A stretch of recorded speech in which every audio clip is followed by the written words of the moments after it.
Hi there everyone, hope you're all doing well.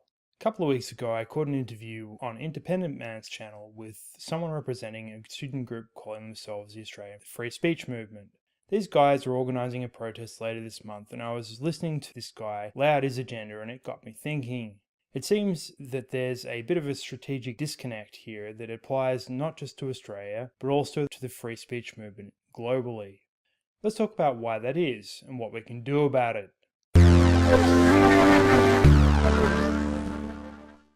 So I'm going to try and keep this video fairly general and not limited to Australia, but let's look at who these guys are, and I think to start that off we'll have a look at their Facebook page. It's pretty clear that they're right-leaning. There's references to conservative commentators, and I suppose the fact that this guy was interviewed on Independent Man's channel is a bit of a giveaway.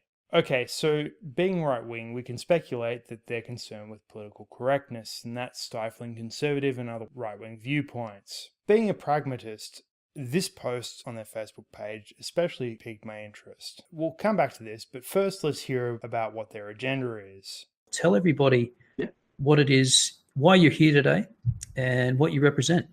Well, I'm Magnus O'Mallon. I'm the co-founder of the Australian Freedom of Speech movement, which is so far only a small online movement, and we're determined to use activism to fight for freedom of speech in Australia.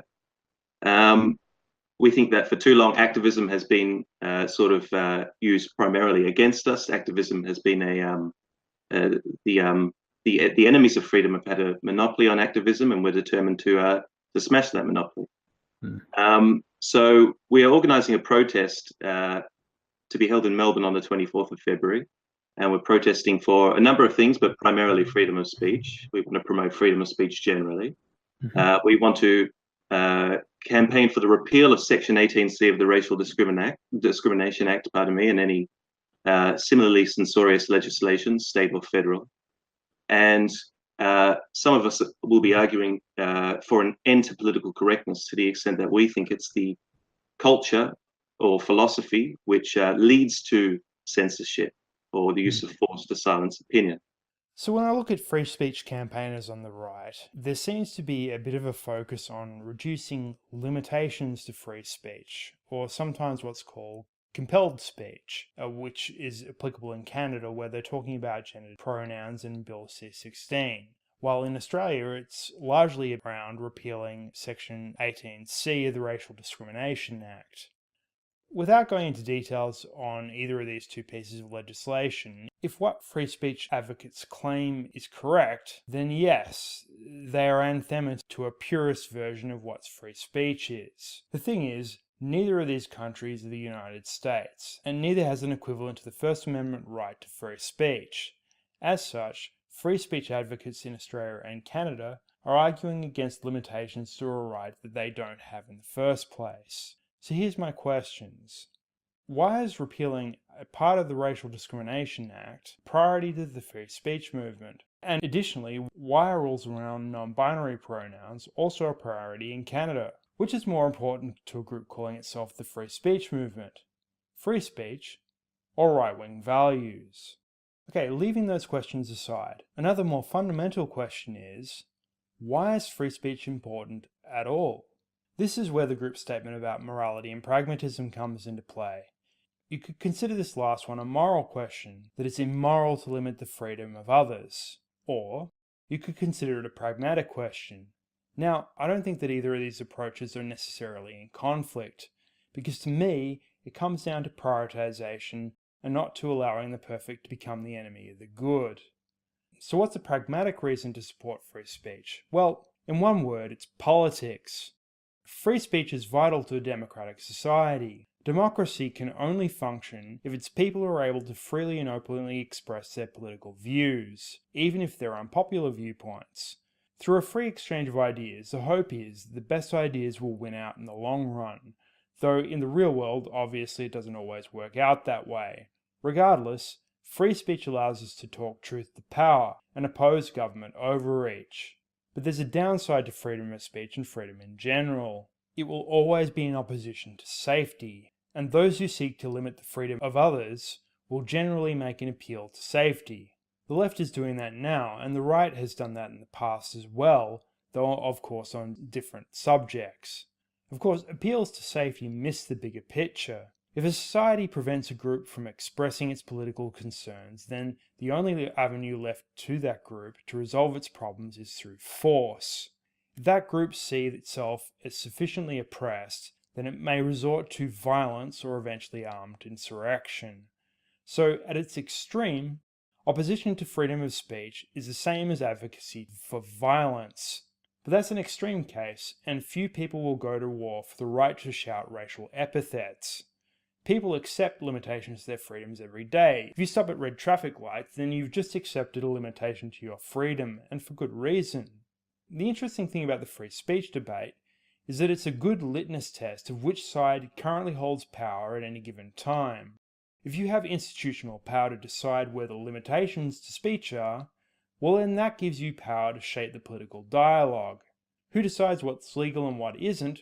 Well, the people in power obviously decide that, and conversely, the side advocating for free speech is typically the side who holds less power at any given time.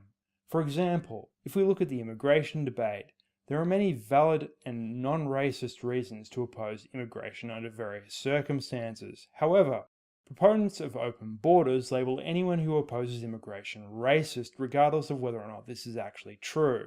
If you can make racist speech illegal, then you can claim that any political opposition to immigration is also illegal.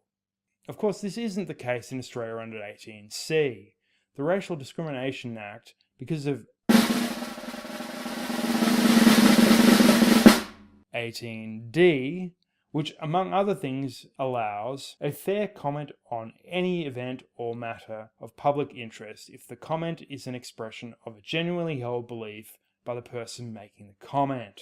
So, the law as it stands in Australia does not limit people from expressing their beliefs freely, at least according to 18C. It merely prevents people from causing harm to others, and if you can argue that the comment is in the public interest and stems from genuine belief on your part, then tough shit to whoever's feelings are hurt by it. Similarly, Bill C-16 in Canada is primarily a modification to existing law preventing people from advocating for genocide. It can be argued that both 18C and C-16 are actually in line with libertarian values, specifically the non-aggression principle, which is to say, limiting freedom only in cases where someone else is harmed by someone else's action or inaction. The right to swing your fist stops at another person's face.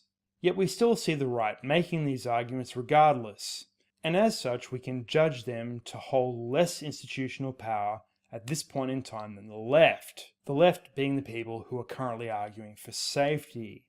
But power is a swinging pendulum, and no one group holds it forever, so it's in the long-term interest of both sides to maintain political freedom because, who knows, it may not be your side of the aisle that ends up holding the whip. So it's vital that a strong free speech movement exists in countries without a Bill of Rights protecting it, and so far that's pretty much everywhere except the USA. It's equally vital that it's a bipartisan movement which incorporates the views of both sides. Why? Well, you may have heard the term Overton window thrown around, and you may know that that means the window of politically acceptable dialogue. But there's more to the theory than just this. So if we look at the representation of the Overton window, on the outer edges you have what's considered to be borderline and extreme opinions, which pull the window in one direction or another. But what's important here is also the middle.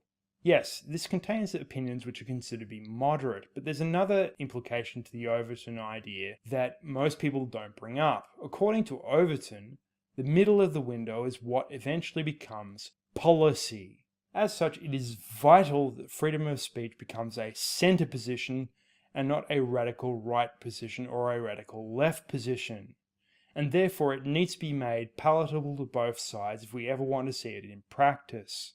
Arguing to repeal laws that protect racial groups or trans people from vilification is a strategic mistake, because it positions the free speech debate in such a way that forces the left into an anti-free speech position. The left sees itself as a protector of these groups, and attacking these laws is perceived as an attack on the safety of these groups. This approach empowers the authoritarian elements of the left, because it feeds the narrative that the right wing enables hatred. Therefore, they argue that the government should step in and force everyone to be nice to each other.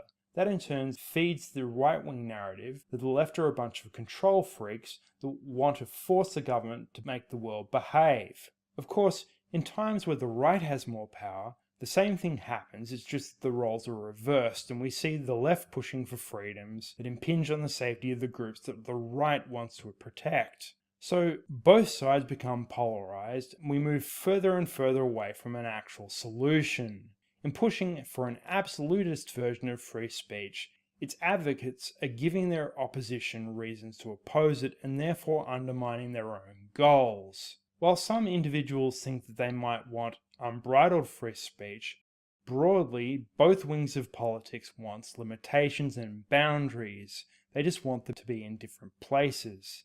Now here's where we run up against the issue of morality versus pragmatism, and as I've said before, I don't see these things as being in opposition. You might be motivated by a moral desire for freedom of the individual, but if you want to achieve it, does it not make sense to move society in that direction rather than demanding instant perfection? Does the free speech movement want to reach 80% of its goals, or none of them? Why not start by advocating for most of what you want, and strategically admit those aspects of your agenda which you know will become sticking points? When 80% is achieved, then perhaps we can negotiate on the other 20%. Put it another way, when you have free speech for countries outside the USA, then we can worry about arguing over limitations on specifics. The cart goes behind the horse, people. So how do we do this? Well, I don't know about the legal situation in Canada or in countries more globally, but over here, there's been some progress made in the last few decades, albeit slow progress. While Australia has no equivalent of the First Amendment, during the 1990s, the High Court decided that the Constitution implied freedom of political communication. Sounds great on the surface, but not so. The High Court does not consider this to be an individual right, and instead considers it to be an institutional freedom, and the court has been extremely inconsistent on how it applies this principle. For example, in 2013, it found that organisations donating to political parties counted as political communication. Okay, great. But here's some examples of things that it did not think were political communication. Firstly, protesting against a state law limiting duck hunting. Secondly, a newspaper article advocating for shoplifting and opposing capitalism. Thirdly, a song satirising a controversial politician, Pauline Hanson. Yes, according to our courts, a song satirising a politician is not political communication. That's fucking crazy. The kind of lobbying that we need in this country should be focused on making these decisions consistent and to clarify political speech as an individual right and not an institutional one. Expanding on these laws would go a long way to achieving 80% of what we need for free speech in this country. For people in other countries, surely there are also embryonic laws or rights that can be nurtured and expanded upon to bring us closer to this goal. So why don't we hear free speech advocates talking about this stuff? The free speech movement is wasting its time arguing over trivial limitations to a right that we actually don't even have. This is not the way to win. It needs to take on an active role, not a reactive one. It needs to get itself out of this self-defeating mindset and go to war. It should mount an offensive to demand expansions of rights for all citizens that will ensure political freedom for all regardless of political affiliation. But while that war can be motivated by moral concerns, it is imperative, if it is to have any hope of success, that its strategic approach must be driven by pragmatism. Well, that's my argument, guys. Hope you enjoyed it. Talk to you later.